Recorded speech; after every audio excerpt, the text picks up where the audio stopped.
भारत में चुनाव का दौर कभी थमता नहीं है। कभी स्टेट के चुनाव आते हैं तो कभी सेंटर के चुनाव आते हैं और इसी बीच लोकल मुद्दों को लेकर भी एक चुनाव होते हैं, नगर पार्षदों के चुनाव।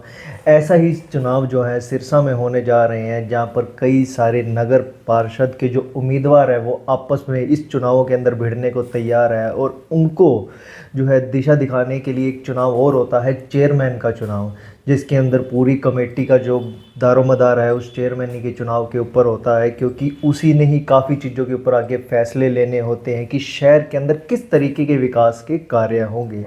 लेकिन सिरसा के अंदर ये चुनाव थोड़ा सा इंटरेस्टिंग होता जा रहा है, क्योंकि पार्टियों के बीच जिन लोगों ने काफ़ी लंबे समय तक अपनी पार्टी को सहयोग दिया था, कईयों के साथ नाइंसाफ़ी सुनने में मिल रही है। हालांकि ये उनका कहना है, हमारा कहना नहीं है। तो इसी चीज़ को लेकर आज हम पहुंचे हैं सिरसा के अंदर। हमारे साथ है युवा कांग्रेस के काफ़ी महत्वपूर्ण नेता नमनजीत, और नमन से हम बातचीत करेंगे जो आज जो चुनाव चल रहे हैं उसको लेकर उनका क्या मत है, वो किस तरीके से देखते हैं जो टिकटों का बंटवारा हुआ है उनके शहर के अंदर, क्योंकि वो कांग्रेस से काफ़ी लंबे समय से जुड़े और जो हर एक पर्सन को वो जानते हैं जिसने काफ़ी एक लंबा समय दिया है कांग्रेस को।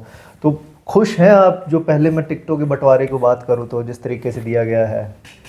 देखो, टिकटों के बंटवारे के लिए हर एक पार्टी की अपनी अपनी प्रक्रिया होती है। मैं तो कांग्रेस ने भी अपने सभी जो जो इच्छावान थे उनसे नॉमिनेशंस मांगे कि आप हमें मांग पत्र भेजिए, अपना लेटर जो मेन डिस्ट्रिक्ट ऑफिस है उसमें सबमिट कराइए। और कांग्रेस ने प्रक्रिया के तहत डिस्ट्रिक्ट इंचार्ज और मेयर इंचार्ज, मतलब कि कमेटी इंचार्ज भी बनाए, ताकि इसको हम एक स्ट्रीमलाइन प्रोसेस में कर पाएँ। पर कहीं ना कहीं ये माना जाता है और ये होता भी है, हम देखते हैं सभी चुनावों के अंदर कि पार्टीबाजी के अंदर कई लोग रह जाते हैं, कई लोगों को सहायता मिल भी जाती है। बहुत से नामांकन आए, बहुत से लोगों की इच्छा थी कि हम अलग अलग वार्ड से अपनी अपनी दावेदारी ठोक पाएँ, पर कई अच्छे कैंडिडेट भी हमसे छूट गए, ये मानना है। इसी तरह बीजेपी में देखें, बीजेपी में तो बल्कि हमने ज़्यादा दिख रहे हैं, क्योंकि स्टेट में सरकार है बीजेपी की और सेंटर में सरकार है। तो वहाँ पे तो एक एक वार्ड के अंदर 20-20 लोग थे जो इच्छुक थे कि स्ट्रॉन्ग है, एक बात है।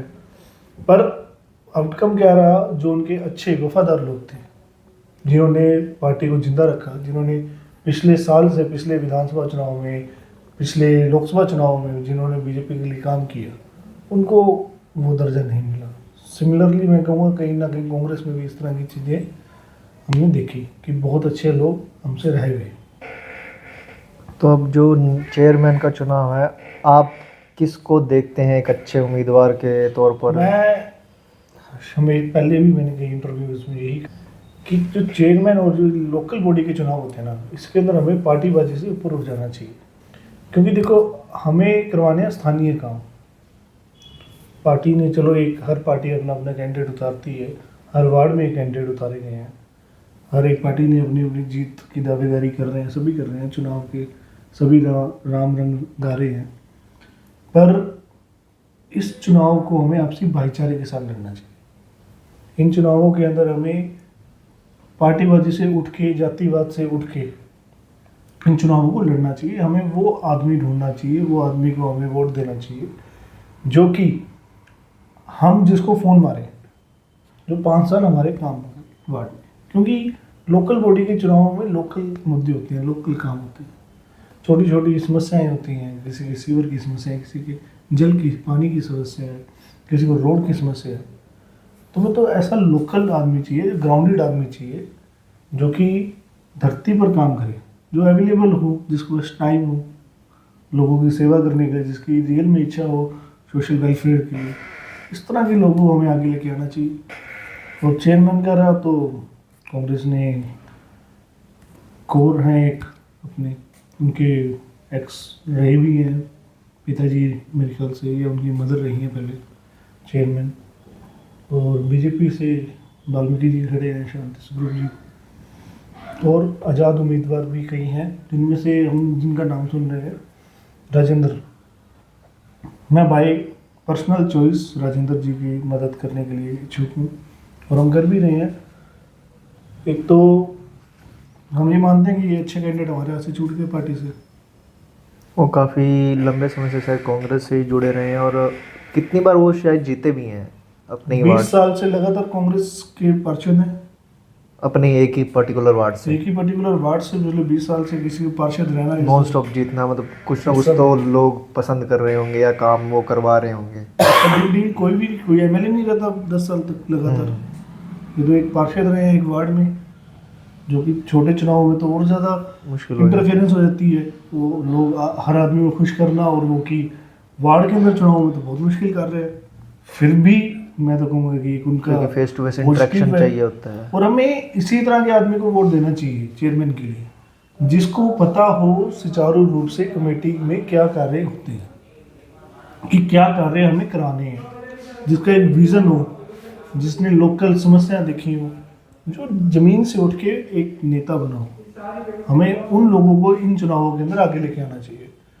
और मैं सिर्फ सारी जनता को कहूँगा, सभी साथियों को कहूँगा, हर वार्ड वासी को कहूँगा कि इन चुनावों के अंदर काफ़ी सोच समझ कर, क्योंकि दो मत डलने हैं। काफ़ी लोग अभी तक इन चीज़ों से परिचित नहीं है कि हमें एक तो हमारे वार्ड के एमसी के लिए वोट करना है, दूसरा हमें चेयरमैन के लिए भी वोट करना है। दो सेपरेट वोट्स डलने हैं इस बार ही। तो मैं सभी सिरसावासियों से अपील करूँगा कि वार्ड के अंदर जिस मर्जी को वोट दें, उसी को वोट दें जो कि आपको 5 साल काम आए, जो आपके सड़क की, सीवेज की, पानी की, इन छोटी छोटी बेसिक समस्याओं को मदद करे, जो इन समस्याओं को करे, पूर्ण करे। और एक विजनफुल चेयरमैन लेके आए जिसको नॉलेज हो, क्योंकि इस कमेटी के अंदर सरवाइव करना, क्योंकि ये जंग का मैदान है, चुनाव जंग नहीं है। असली जंग शुरू होगी जब आप जीत के बाहर आओगे। कमेटी जो है एमएलए के चुनाव में भी बड़ा भारी मुद्दा रहा था, और बार बार ये उठता रहता है कमेटी का भ्रष्टाचार को लेकर हो। और कह सकते हैं कि एक लंबा सरकारों का दौर रहा है, कांग्रेस का भी एक लंबा दौर रहा है, बीजेपी का भी एक लंबा दौर रहा है, लेकिन एक बुनियादी जो समस्या है अभी भी टूटी सड़कें हैं आज भी सिरसा में देखने को मिलती हैं। पानी को लेकर आज भी लोगों को बार बार धरने लगाने पड़ते हैं। बिजली को लेकर आज भी पावर कट्स के लिए लोगों को दिक्कतें आती और आज भी ये बुनियादी समस्या पर अटके हुए हैं। तो क्या लगता है कि आप जो पर्सनली जिनको प्रेफरेंस दे रहे हैं, उनका ऐसा क्या माइंड में विज़न है जो इतने लंबे समय से जो चीज़ें नहीं होंगी वो कन्फर्म करवाएंगे? हालांकि कुछ शहरों में देखें तो कुछ शहर बहुत ज़्यादा अच्छे हो चुके हैं, लेकिन सिरसा आज भी कह सकते हैं एक लंबे दौर के बाद भी काफ़ी कह सकते हैं अमीर सिटी में। मैं इसलिए कहना चाहूँगा बिकॉज कहते हैं कि यहाँ पे अग्रवाल एक लंबा समुदाय है, और कह सकते हैं कि जो कि अगर बिजनेसमैन बहुत ज़्यादा है, अग्रवाल समुदाय जो है स्टार्टिंग से ही बिजनेसमैन के अंदर रहता है, और सिरसा के अंदर जो बिजनेसमैन एक बहुत ही बड़ा लॉबी है, उसके बावजूद भी जो शहर एक डेवलप शहर दिखता नहीं है। ये तो एकदम सच है, ये सबसे बड़ा मुद्दा है, क्योंकि ब्यूटिफिकेशन के ऊपर सिरसा के किसी भी पुराने जो भी चेयरमैन रहे, जो भी रहे, उनका इतना ध्यान नहीं था। क्यों? उसका भी एक रीज़न है, क्योंकि अभी हमारे पास बेसिक एम्यूनिटीज़ ही नहीं है। ब्यूटिफिकेशन का एक सेकंड स्टेप आ गया। पहला स्टेप तो हमारा बेसिक एम्यूनिटीज़ को दुरुस्त करना है कि क्या हमारे हर एक वार्ड तक सीवर लाइन पहुंच गई, क्या उसकी कैपेसिटी एक्यूरेट है, हमारे पास कितना एमएलडी का एसटीपी है। अभी तक ये बेसिक इंफ्रास्ट्रक्चर ही नहीं है हमारे पास। जब तक ये बेसिक इंफ्रास्ट्रक्चर ही नहीं बनेगा, तब तक इन बेसिक चीज़ों पे काम नहीं हो, फिर हम नेक्स्ट स्टेप ब्यूटिफिकेशन की ओर जा पाएंगे। ब्यूटिफिकेशन के लिए हमारे पास इतना कुछ है करने को।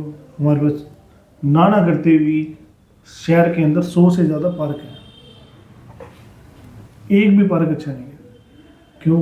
क्योंकि हमारे पास विजनफुल लीडर नहीं है। हमें एक अच्छा विजनफुल आदमी चाहिए जो कि इसको रियल में कुछ डेवलपमेंट करना चाहता हो, जिसको आइडिया हो, जिसे नॉलेज हो इन चीज़ों की। ठीक है, एक डम्मी कैंडिडेट नहीं चाहिए हमें, जो जिसकी खुद की आइडेंटिटी हो। तो क्या आप ये चीज़ भी देखते हैं कि इसको जो बीजेपी वाले एक मुद्दा बनाएंगी कांग्रेस में आपसी जो है तालमेल नहीं है, फूट दिख रही है, एक कांग्रेस के कुछ लीडर कहीं और कोई समर्थन फूट दें? नहीं है बीजेपी में, उनसे जहाँ हमारे से कोई फूट नहीं है कांग्रेस में। कांग्रेस एक है, ठीक है। और ये स्थानीय जो चुनाव होते हैं इनमें तो ये चलता रहता है। कांग्रेस ने कितनी अच्छी तरह विधानसभा का चुनाव लड़ा, सबने मिलकर चुनाव लड़ा, किस तरह लोकसभा का चुनाव लड़ा, ये तो एक मिसाल है। तो निकाय जो ये लोकल बॉडी के चुनाव होते हैं इनमें तो ये चलता रहता है। और जहाँ तक बात रही बीजेपी की फूट की, उनके एमसी देख लेना आप अब की बारी कितने जीतेंगे, उनके फूट दिखती है। 5 लीडर हैं, वो इसको खींच रहे उसको खींच रहे, तो उसका प्रोग्राम ना करा दो तो उसको प्रोग्राम ना करा दियो। बीजेपी के तो अब की बारी सिरसा की जनता बताएगी क्या रिजल्ट आएगा। ये बड़े बड़े सपने ले रहे हैं, पर इन सपनों को अब की बारी सिरसा की जनता चकनाचूर करेगी। तो अब चेयरमैन के चुनाव को लेकर क्या आप देख रहे हैं कि कैसे, जो आप कह रहे हैं कि अभी तो उनके पास पार्टी का भी सपोर्ट नहीं है, पार्टी में लंबे टाइम से रहे हैं और अब वो आज़ाद उम्मीदवार के तौर पर लड़ रहे हैं, कि आपकी पर्सनल प्रेफरेंस है? सपोर्ट है, सिरसा की जनता में उनका रसूख है, लोग उनसे प्यार करते हैं, वो हर वार्ड के अंदर घूम रहे हैं, लोग उनको स्वागत कर रहे हैं। कल उन्होंने रोड शो किया, इतना बढ़िया भव्य रोड शो था। सिरसा की जनता का जो प्रेम दिखा, बड़े बड़े लीडर्स नहीं कर पाए, लोगों की तो खरीदी हुई भीड़ होती है। हमारे पुराने विधायक हैं जो, उनकी तो खरीदी हुई भीड़ का उनके ऊपर टैग है, इनके तो खुद की भीड़ है। लोगों को तो मैसेज मिला, किसी को फ़ोन भी नहीं किया, तो भी लोग चल भी उनके साथ है। तो सिरसा की जनता जानती है क्या सही क्या गलत, और अब की रिजल्ट के रूप में वो बाहर आएगा।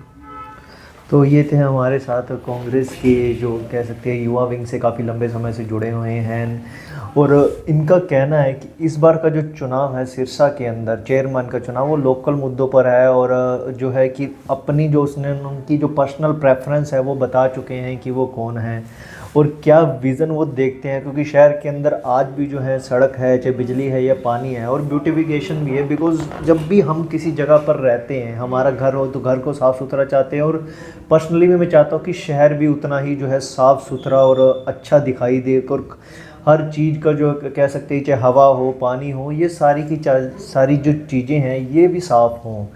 तो आपकी इस वीडियो के बारे में क्या राय है, हमारे कमेंट सेक्शन में ज़रूर बताएं। इस वीडियो को ज़्यादा से ज़्यादा शेयर कर दें, और पर्सनली आप अगर सिरसा से जुड़े हुए हैं तो आप चुनाव में किस उम्मीदवार को किस तरीके से देखते हैं, आपकी क्या सोच है, और किन मुद्दों के ऊपर जो है और बातचीत होनी चाहिए, हमारे कमेंट सेक्शन में ज़रूर बताएं। धन्यवाद।